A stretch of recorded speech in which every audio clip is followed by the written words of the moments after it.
বাংলা বাঁচাও যাত্রা রবিবার সন্ধ্যায় এসে পৌঁছাল ইসলামপুর শহরে। চৌরঙ্গী মোড় সিপিএমের ১ নম্বর এরিয়া পার্টি অফিসের সামনে সভা অনুষ্ঠিত হয়। সেখানে কেন্দ্রীয় কমিটির সদস্য মীনাক্ষী মুখার্জি বক্তব্য রাখেন। এসআইআর প্রসঙ্গে মীনাক্ষী মুখার্জি বলেন, যে কাজ একটি ধারাবাহিক প্রক্রিয়ার মধ্যে ছিল, সেই কাজে গড়িমসি করা, সেই কাজে অস্বচ্ছতা রাখা, সেই কাজে সঠিকভাবে কাজ না করে গোটাটাকে রাজনৈতিক উদ্দেশ্যে চালাতে চাইলে এখানে এই ধরনের মিসহ্যাপ হয়। এই ধরনের আশঙ্কা, উৎকণ্ঠা আমাদের মধ্যে ছিল। বাংলা বাঁচাও যাত্রা সম্পর্কে তিনি বলেন, ২৯ নভেম্বর থেকে ১৭ ডিসেম্বর অবধি চলবে। বাংলা বাঁচাও যাত্রায় লাল ঝান্ডা চিরকাল থাকবে। রবিবার হয়ে যাওয়া কনস্টেবলের পরীক্ষা নিয়ে বলেন, সব পরীক্ষাতেই আশঙ্কা রয়েছে। যে কাজ একটি ধারাবাহিক প্রক্রিয়ার মধ্যে ছিল, সেই কাজে গড়িমসি করা, সেই কাজে অস্বচ্ছতা রাখা, সেই কাজে সঠিকভাবে কাজ না করে ইলেকশন কমিশন এখন গোটাটাকে রাজনৈতিক উদ্দেশ্যে যদি তারা চালাতে চায়, সেখানে এই ধরনের মিসহ্যাপ হয় এবং এই মিসহ্যাপ হবে সেটা আপনিও জানতেন। আমাদের মধ্যেও সেই আশঙ্কা উৎকণ্ঠা ছিল, কারণ হিসাব বলছে এটা হতে পারে না। খসড়া তালিকা প্রকাশিত হলো না, ডেট পিছিয়ে গেল। হ্যাঁ, এটাই বললাম। বাংলা বাঁচাও যাত্রা, সেই যাত্রা কোথায় গিয়ে শেষ হচ্ছে? দেখুন, 3টে বছর হয়ে যাবে এবারে, মানে 300 দিনের, 3 বছর মানে 300 দিন, 3 বছর মানে 300 দিন নয়, 365 দিনের 100 দিন, তাহলে 3 বছরের 300 দিন, 260 টাকা করে মজুরি, 10,30,00,000-এরও উপরে রেগার জব কার্ড, তাদের কাজ বন্ধ। এই এত টাকা পশ্চিমবঙ্গের বাজারে এখন রোল করার কথা ছিল, সেই রোলটা হলো না শুধুমাত্র তৃণমূলের চুরি আর বিজেপির এই 100 দিনের কাজকে বন্ধ করে দেওয়ার জন্যে। ফলত বাংলা বাঁচাও যাত্রা শুরু তো হয়েছে বহুদিন আগেই। বাংলা বাঁচানোর যাত্রায় লাল ঝান্ডা থাকবেও চিরকাল, কিন্তু এটা যেটা এখন যে কর্মসূচিটা, যে আন্দোলনটা, সেটা 29 থেকে 17 ডিসেম্বর। দুর্নীতির আবহে রাজ্যে পুলিশের নিয়োগের পরীক্ষা, আতঙ্ক আর আশঙ্কাতেই পরীক্ষার্থীরা পরীক্ষা দিলেন, কি বলবেন? সব পরীক্ষাতেই আতঙ্ক এবং আশঙ্কা রয়েছে। কেন জানেন? কারণ সরকারি চাকরি দেওয়া হচ্ছে সবথেকে সহজ ব্যাপার। 3-4টে কাজ করতে হয়।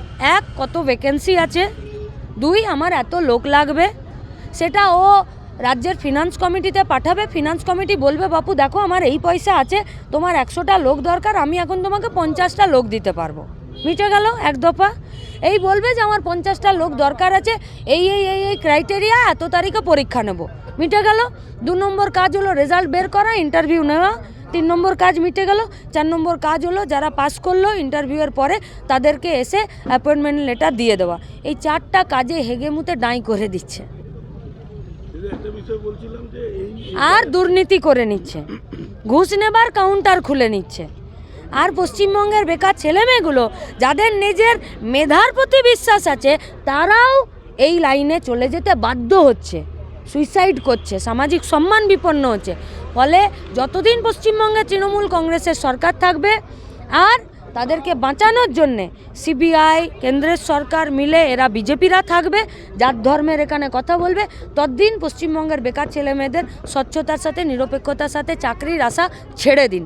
যদি চাকরির আশা করতে হয়, তাহলে পশ্চিমবঙ্গে লাল ঝান্ডার নেতৃত্বেই সাধারণ মানুষকে নিজেদের মতো করে পরীক্ষার ব্যবস্থা আবার ফিরে চালু করতে হবে। এই এসআইআর প্রক্রিয়ার মধ্যে দেখা গেছে যে সারা পশ্চিমবাংলা জুড়েই এটা হচ্ছে। এটা অনেকে বলছে বিজেপির চক্রান্ত। এই মানে বেশিরভাগ অধিকাংশ জেনুইন ভোটার যারা, তাদেরকে একটা কোয়ারিসের মধ্যে ফেলে দেওয়া হচ্ছে যাতে তারা 26-এ এই ভোটে অংশগ্রহণ করতে না পারে। এই বিষয়টাকে কি? আমি আপনাদেরকে প্রশ্ন করছি, 2002 সালে এসআইআর হয়েছিল, 24টা বছর আগে। আমারও রাজনৈতিক জ্ঞান ছিল কম বেশি। আপনাদের যা আমি বয়স দেখছি বা কল্পনা করতে পারছি বা আন্দাজ করতে পারছি, কেউ কেউ আমার থেকে একটু বড়ই হবেন। আবার বলুন তো, 2002-এ এরকম আতঙ্ক ছিল যে একটা ভোটার লিস্টের রিভাইজড হচ্ছে, আর সেখানে আমার নামটা থাকতেও পারে আর বাদ চলে যেতে পারে। কালকে আমাকে জিজ্ঞেস করতে পারে যে আমি হিন্দু না মুসলমান, কালকে আমাকে জিজ্ঞেস করতে পারে এই পশ্চিমবঙ্গে এই ভারতবর্ষে তুমি থাকবে কি থাকবে না। একটা করে প্লাস্টিকে 4-5টা করে কাগজ আর দৌড়ে বেড়াচ্ছে হন্যে হয়ে, কিসের উদ্দেশ্যে?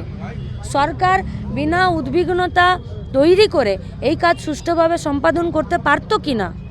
আমি আপনাদেরকে জিজ্ঞেস করছি, আপনারা যে বিধানসভা কেন্দ্রের ভোটার, আপনারা মিডিয়ার লোকরা, আপনাদের এসডিও অফিসে আপনার বিধানসভা কেন্দ্রের জন্য একটি নির্দিষ্ট দিন ভোটার লিস্টের কারেকশনের জন্য সময় থাকতো?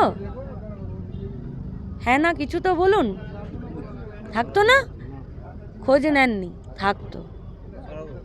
আমার কুলটি বিধানসভা 282 নম্বর আসানসোল এসডিও অফিসে সপ্তাহের বৃহস্পতিবার আমাদের কাজ হতো। এটা ধারাবাহিক কাজ গো। এরকম ঢাকঢোল পিটিয়ে তোমার ভিটে থাকবে না, তোমার অস্তিত্ব থাকবে, তোমার বাপের নাম থাকবে না, তোমার 14 পুরুষের নাম থাকবে, মানুষের ভিটে মাটি উচ্ছেদ করে দেওয়ার উদ্বিগ্নতা তৈরি করার নাম এসআইআর নয়।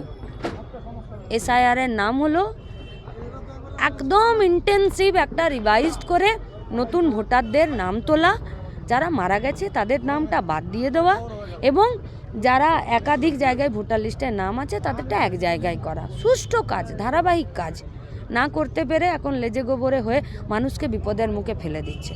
আমি যত সহজ শান্ত হাসি মুখে বলছি, যারা এই সমস্যায় পড়েছে তারা সুইসাইড করে নিচ্ছে, আতঙ্কে আছে।